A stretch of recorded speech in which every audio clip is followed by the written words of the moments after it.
Yet if for Makwaba Daily Update TV, Besram sending a match and so mobile hit Adomambo subscribe, mobile like, mobile shama wana, pen semi be etie so, and be etie for Mr. Musa mobile jemre, near that general borrowment tentum near kuti in some manner de etego. Come here, Sir Ivan Innocent Che, and this name upon din sembi abeto to dra efa and anon budget ya NPP for Parliament equal approve ye. Na utie papa ninsema or de aba bontia, uchemu se. Ohe ene taxa come here, send another dan kwa kufado, any NPP for impose a Ghana for so. Come here, say no or mine na omubu omukomu, kwambia so obi akobenya ni sikana ubu nukomu for kwati kwambi so. Edi sikane de etie for the munsem bibri atutudwa na mesre mu se yebebo awuram na yakotie ne nsema ono so de ababontie ba de ka ho bia no yenso yebeba abedom. You only this allegiance to a political interest and a partisan interest, but a drew a beer, Yabakasa ama the ordinary Ghanaian. New Bunyan Nipo Betia now said, no, idea way, looking at the economic situation in Ghana. Now, the fact say, economy need to mean support to job creation. Economy need to mean create any, your friend is saying, avenue, we have my business, I'll try for no. Say, the taxes a good Ghana for so a bit deep in their woes. But such consideration, you know, was never we had the majority side of Parliament discussion and debate here, of course, we consider those things. It is about pure partisan interest. As to whether say the ordinary Ghanaian will benefit or not, we don't care. That is why you saw what happened. So, may Parliament pass it, we know, may not surprise. So, far budget now with the two horns, I will come now beside who say, or Maya Sabi, economy not to Tiapansam. Or Maya Sabi, yenye credit worthy even at the international space. Or Maya ya lucky yen from the credit space. Or Maya inflation numbers are so high. Or Maya your CD to your dollar rate, you know, are so depressing. Sabi businesses are folding. Or Maya yen to me and pay your debt. I ne your only substantial amount to foreign your friends saying partners and then as a for year try say you bet me a savage from this particular situation, you know. Such a minor economy one seven and it's a who introduce budget. The budget has to be tailored towards some of these minor major problems here. You identify, you try to craft certain initiative for addresses Ghanaian no ever finding the relief. But consistently no taxes all over. My God said beneath every tax introduction there must be a booming economic interactions among the people. So out of the businesses you tax the people. But such opportunities in any ho. Nap kwaya de mamranti e krabesi no musika kam. Adwuma bia ni ho a so if you keep on imposing taxes at the end of the day no, when are you impose no? Amount for bottom na what tax, but ordinary no, we don't tax individual your income and as for a business no more your profit no benya no and na what your tax. But they don't care. It's that protection. Exactly. It doesn't make sense. And you see, budgets no more the buy. Budgets no more the buy. I said tax relief, no tax incentives, and then as for no more the buy. No, because I want to say, crime ban soon affected the life of the ordinary Ghanaian. For instance, I did not Ghana for you so far home my year home way. I party once a man I can. I buy say or the tax relief at Basa, person raw material at the port, even VAT a year free. So I was say companies no more produce party Akroma. You're saying I'm told they are just three. More capacity to produce, I saying. So at the end of the day, you have majority of part now, about 80% being from an the taxes are still on it. So at the end of the day, the price will not change. Wow. So at the end of the day, Nipana one more tax incentives for win for never because they are not going to reduce their price. They have to put it at the competitive edge. Or more can buy a pet. So at the end of the day, the money goes into their pocket. So as a government, if you're really serious now, you know say Obabia our name fears or bia so Akroma say. So there are deliberate measures by helping say set up these factories and will go into large scale manufacturing of what? Pad. Because we are pad na nipa beto. Such initiative na Ghana ni air pie apart from say a creative jubano. A baby bed na yes say dollars their kwabon sian yet foreign companies come here and they keep on ripping on the purse of this country. You more tax relief, no tax incentive. What is I say? Electric cars, for it, because say such businesses and how is it going to affect Ghanaians? So it's a populist campaign these people have waged, just trying to convince Ghana for some more but the reality is the economy. The economy keeps sinking. What they say, Finance Minister Bejino say for the first time the economy is hitting 1 trillion mark, and for that matter, they celebrate it. So GDP no rise, could do 1 trillion. The impact on the economy, they say. Because I was what is Ghana's share? so far as this GDP computation is concerned, because all the major companies now contribute to your GDP are foreign companies, and we don't have laws efforts almost say. At the end of the day, return a certain percentage of your capital in Ghana. Some years you can stay in the system. So MTN by your business, at the end of the day, they repatriate all their monies away. Chinese come here, they take all their money away, leaving the economy dry. So if you use these numbers to do any competition, computation, now who said the number is increasing? Because I want to say, what is share again?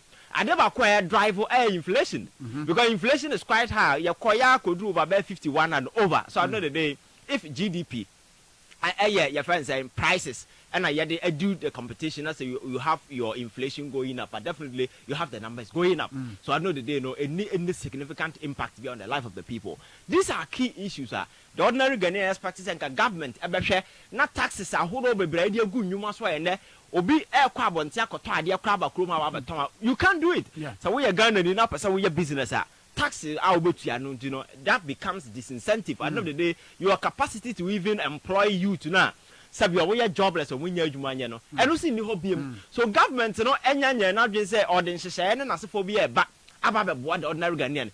Even tax incentive, majority of them goes to help foreign companies. What is a cast now, mobile Sambon or Chroma say no, your more tax relief because more plant ever set abaye, obi no ya cow how.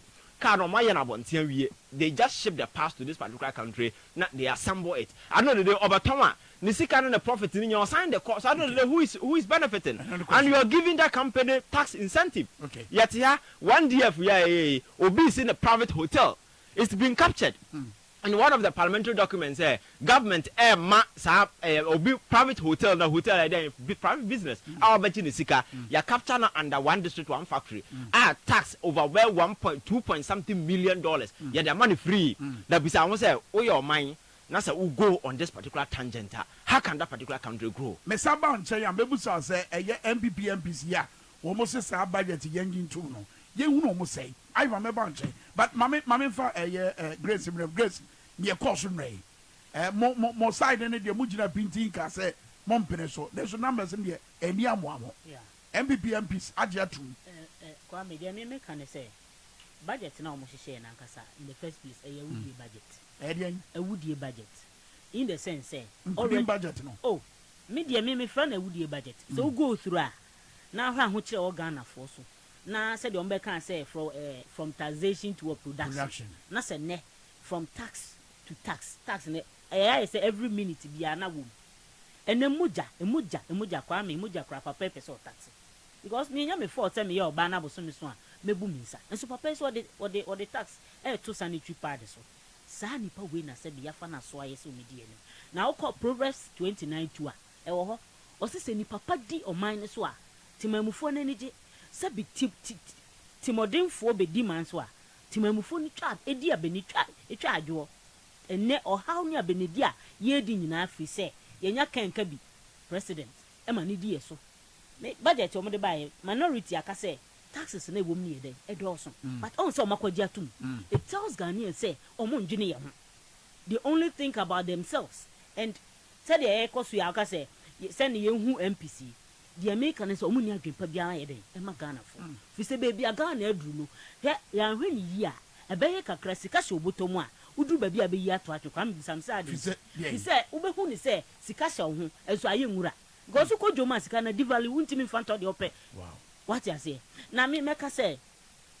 And ne and go for maybe not trumpet, a bobo man no more but and no way. Where are the what? Peace Council? Where are they? Opinion leaders. We had one guy, Ibrahim Ibado, so no so a security expert. What were he fan? This is the time also mean sorry. And no more common what to me make a say. Oh, Mr. Ghana, I said you're not give a John money, Mahama, a boy, Juma Soma Ghana. Omujina simpie so enya ba akonye mienu e kan nsem tu futuro se papa no obu ma na chia no onye niema yi ebre we hwede de papa yi na na ado amamuo se de niema agye nsere pe amesis sa bre no wose nkomo sorry e kasa na me de me kan se Ghana ye dia Ghana de eye de ye wo ye ni ba bi akọ na se ya kasa ya me ya nyamre ni antinte su kokọ ankyere abanye osisu a anopa we me ba nyina nwuma na me tie nyina say how long shall we what? Keep quiet. Okay. for them to destroy our country. The question is, once we stand aside and what? And look. Ghana ye dia o. Baby a Ghana ko me se wan hwe ye be kakra. Sika se obotoma, obeyi ato agu because when you go to the market centers, you can't use that money to purchase anything. But ojitu se ye wa aquarius so. Aquarius ya ye we. Wonyini sa ban e wo so de nhihye ba ebe boa na meneti ma boa sika no na sika ba man mo. Enye no ne to yi. Ehia. Me ka bibia cho se. Me ka bibia cho se. Penye oda ye sika sema no. Ebra onu an krofo ka se yenyini free ho me see kan kabi hine. There are so many ways of what killing a cat, so many ways.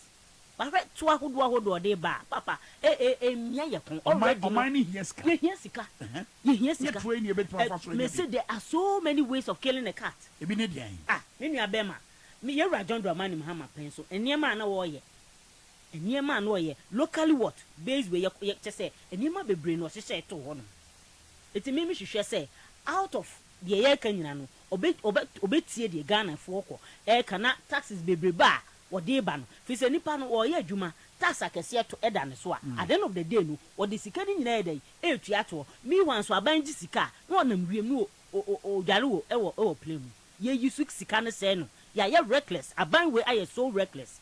Se sika wo honom na se betimi dia ye bibia boa adenti ne yemfa nya bibi mwana timamunu na o ye djuma kakra boa no ho ye sa de tax ya tabe ekunu emia ne mena koto ne so enti mesre se abanya otisu ye obeka sa boa kila be wula so la so ide onye bibi but it tells say budget en no muji tu mu chese Ghana for papa no oda onwene mo enu nti na mesre mi wie mesre se Ghana ni bia enhwe ye John Dramani Mahama san say 24-hour economy na papa no de ba no e game changer e be sese bibia e de abotoye e de adwuma e be bi de employment bracket ni mu ama sabe wabofra na otifie na o sorry awubu na niche because onye adwuma obenya adwuma ye me bi say wabra me de Ivan beba we nche bia no me bi say honorable Murtala Mohammed what they to ensentwefo ani mu no say ekun no enya nwie ye because the approval the approval of the policy statement of budget is not the main concern. The approval of the budget's estimates is the most critical aspect. Let's not celebrate yet. What is critical is the approval of the estimate. And mind you, every component of the estimate is going to be voted upon. I am not too sure whether they, as a majority, majority side, will be able to garner all their ministers and others to be in parliament throughout December. Almost a corner in your man, estimates and approval. Omba cost wage na so, and your numbers nako. Omba to medium good. Dear Yura Mutale Kanyana, Pesagana for 96. Mudi Omba Gina. Said the Emma Yana Yas and Tom Gina and maybe a chairman. Omube Gina Magana. Now the abato or many so estimated budget estimated a breast one. They will fight. Yamebe Kasa because maybe Hebrew, meaning Abema Kwame. Say ya antie nyina hwe budget amode aba che se unya adaji ehwemua unya adaji hwemua eye killer ti na me dem friend say awudie budget eti say Yura Mutala e kan de wo kan ya Ghana for minim so betimi aye o ma ye bi pen o betimi na unze majority for no mo ho no se bi otafrache o ma hu se sabi de o mbe ye bi Ghana for ye nka hwe ba me ka bibi se me se Ghana ye de se ya nsori waka ya magana for ni hu se ye ni abra eni ti na me frɛ wo mo emre bi etwa mu no mo bototo bento egu Yura John Dramani Mahama so se onya dwuma ye ni ebre we no wo so mo so tu omo ye dede ma na adu hu se ba bi o de ship ne fa no ekoto ekosenke okay but mo kasa kra hwan beti Ivan I mean and again you beti me de ani ato eye de dom enfoni na dom kuma ni twa sanye bia look estimate no so ho e ho so ye beko. Messi, don't raise your hopes to be disappointed because nothing is going to come out of it. Trust me, it will go through because we've had instances in the past where even people expected the minority to rise to the occasion. At the end of the day, approval for everybody was disappointed. So for Parliament, I don't expect anything will happen. And ideally, I understand him. But a new leadership. It doesn't matter. Listen, new body language. It doesn't matter. The culture in Parliament is the same thing. You understand? Because if it is about numbers, the NPP has the numbers. numbers more than the NDC. Okay. So if the NDC can whip all their members to parliament, so NDC, NPP can do the same thing. I know that they with their numerical advantage, they will. But by convention, ministers, you know, time at parliament. What's it by convention, time. But you see, when they know something of that kind is going to happen, they will have to whip them. Everybody will come. So you see, going forward, me, what I want us to do is foster a certain culture in parliament where issue bar.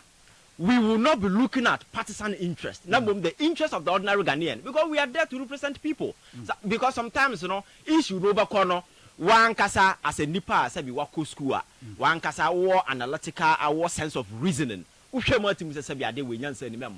But so under some circumstances, because your party see engineer. Yeah, the side in the politics are is the reason why we find ourselves in this mess.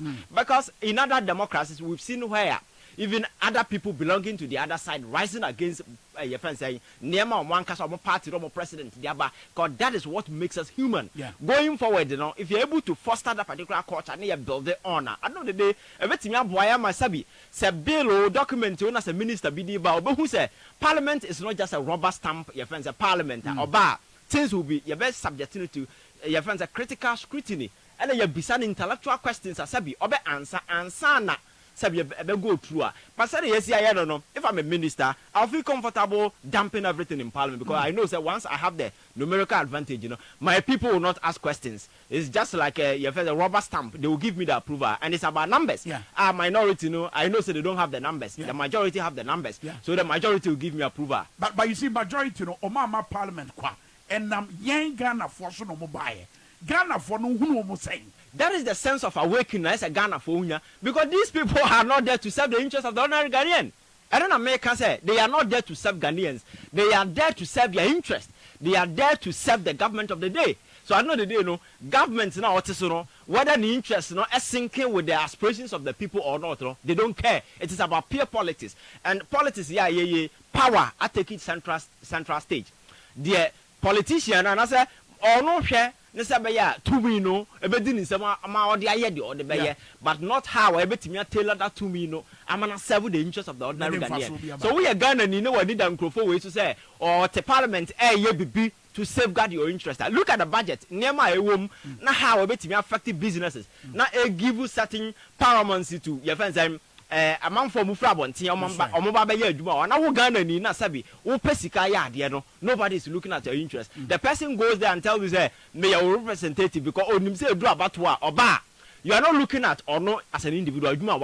Now you're looking at political party and over to Obama. So they feel comfortable and coming out with some of these silly initiatives and your problem for them. So we as a people, who say, Nipana Matu Obama no. Even though I am a party, is he really representing my interest? So you be questions, and I know the day people will sit up and do the right thing. It could do parliamentary. And a majority Nina, a bias approve now the Yansa new team. One cast what's now now shardinum. No one who say any idea be a benefited the ordinary Ghanaian. Who Yansa who said no idea we need to kick against it because documents down. You can't tell me that. Every aspect of it should go through. Yeah. At least there should be some kind of re-engineering that tailor towards addressing some of the new concerns as and you can't tell me say concerns in a minority raising because they've read through the document. So among raising certain concerns to build a consensus, you sit down, you have some negotiation. At the end of the day, you agree to a certain point. I'm not saying say because my job minority now raise the point in it, you swallow everything that they say. But politics, it's about building consensus. You understand, and you meet the other guy halfway. Certain understanding because majority representing interest the same way minority is representing an interest. So they might want to project the interest of their people to a certain level. So building such consensus, and a bit me politics in Akko. But I said, we are minority now, somehow can be because we have the numbers you approve. That kind of culture, and then why or my nugusu I sink it to be a baby because issue no bus here, Saki can You saw what happened. The minority at the day rose to the occasion and wanted to say the guy should go. Majority now said we almost started that particular project. I don't know the almost free. Yeah. That is the kind of culture we are building. But then again, another culture. So anything that Grace from another culture. And also enipa no a ye koto santene koto aba akwawe so ya ye womi kai said ye dom kase fo no mrahye bedwafo no dodo na afri asante mantem ho na ofri ben enti ase bi wo ho wo ye timamfo ni mu say ye da akwawe so ye ho kire ye so man ba culture na ho no say empempi no wa bra MPC di abro na ya sa koto santene ni ye say to aba mo mo e de na timamfo wo sa mia hodo a MPC free wo munye kwame say minu kase ya me boss Abbas Newz lawyer Abbas Newz so wo me chia mo na de me kan say yes so audition hui wanko a akwaye de edwane ye nya this year na po energy minister say oh Asante region for the omu t-shirt na ye de ye pe say obi o ye de shikunkun Asante region de shikunkun etimi kasa asima e kire so ko ba bia ye di mpuntu ohun dwuma onko kasa papa bia mpuntu enye de emba Asante region enu nti na Asante region kwa na ye hu de ye hu bibia nkoso ho kwa me ba me hu se enema bi nketenkete bi but Asante region bibia nkoso etimi srese Ghana for this is the time you have what ube design na mo be tro mo se 2 minutes mo Soviet no e se mo kokromuti no ataka one no de e ka no mo ma ne nya dwuma mo ma mo hu se mo nti no mo ho mo na masoma wo mo ti se wo soma wo bi na de kro no wa hunu ta wo soma foforo ti se obi wo MP wo mpesua so na se dwuma no omo a onye ma MF benefit wa mesre se 2024 ntasi kokko no de mo ntenkere wo mo fi se ebra so se yen so so yen nyina be de ye be benefit from what the national cake. It's not Mrs. Odisha this year say yeah the t-shirts penny epe. Me once there are so many things Asante region and as a Ghana here. It's Mrs. MPP won pesua so now Majuma said your was over. Mr. Sumafufro na from Kojim Puntumra. Very well. Yeah, after Yamra a year December 8 a year 2020 as some no. Metimaka Kumasi the just a short while. We see politics are say a contest of ideas obi ade na dwen ba na sefo. But whenever you walk onto the arena with the raw emotions, you become a cannon powder. Raw emotions. Raw emotion. Yansa ni. Ena me ya Asante ninti me to abama MPP. Me we ninti me to abama we ya. You become a cannon powder. Cannon powder sa tete ne soja for no mo do mo kwo wa. Ukọ yenku wa on back. So so ukọ akowu. Winim na udwane ba na commander chewa. Obeku. So yes, ukowu aba. Sa na tie politics no motions no mo dey. So on the day no nipa na wato abama no nim se nipa na wato abama no enwene oya an emotional person. Yeah. Adwen ka ho. So he will take you for granted. It's the reason why Kumasi is suffering. Because MPP as a political party, the political fortunes, electoral fortunes, you know, when you're from Ashanti region. That's right. So, behind the bit me kase, you see hospital to for the hospital, which is a state of the art facility, see Wuramo Kumasi, and you put us an young Hunyansa say, and actually these people vote for me. So me nya they be let me finish that facility so the people will benefit. People that don't care because they are doing emotional politics. So nipa no so take you for granted. What I say, and the kasa wo dia ponche kra ba haya, ye beto abama no. Na wo ni asem na chi. And this wo koto abama ponche na ponche kota parliament. Anyam ponche juma no ba ya ma. That is what is happening. So you will be taken for granted. So nipa no need to rise above partisan politics. Now you say yes, it is not wrong say we MPP na we we ni, but demand say me mpeso ha meti something must be done. E ba na say no tun for SRS sika say yen kwaye company at this time. Enye shameful. Nipa na sabi omo de taxes na sefo egu omo so na sefo no. They are the same people he's begging them say omo fa sika mra ne enko bo akonfa no che. When the central government is sitting aloof, sika no sabi ensem phone nsem hunu no mudidi cathedral sika ekom entimi en renovate konfa no che. About Magana Jerusalem. Omo bodam na Jerusalem no omo peace. Go to Jerusalem today and look and ask whether they have peace or not. You see, we need to stop all these things. Now you're making sure as a politics na ye no. And your emotions are keke. What the emotions ko politics ma? What the unsa hunu ne baba fie. Won fa hwe ba fie. Ya di nyansa na ye politics. I ban nyansa so kire say was ye kai eye nipa nwotwe ya. Wo mo hwiro mo kwan wo sa kwan bone so. Wa bra abatro course 2020. December 8 say ya. Ene 2010.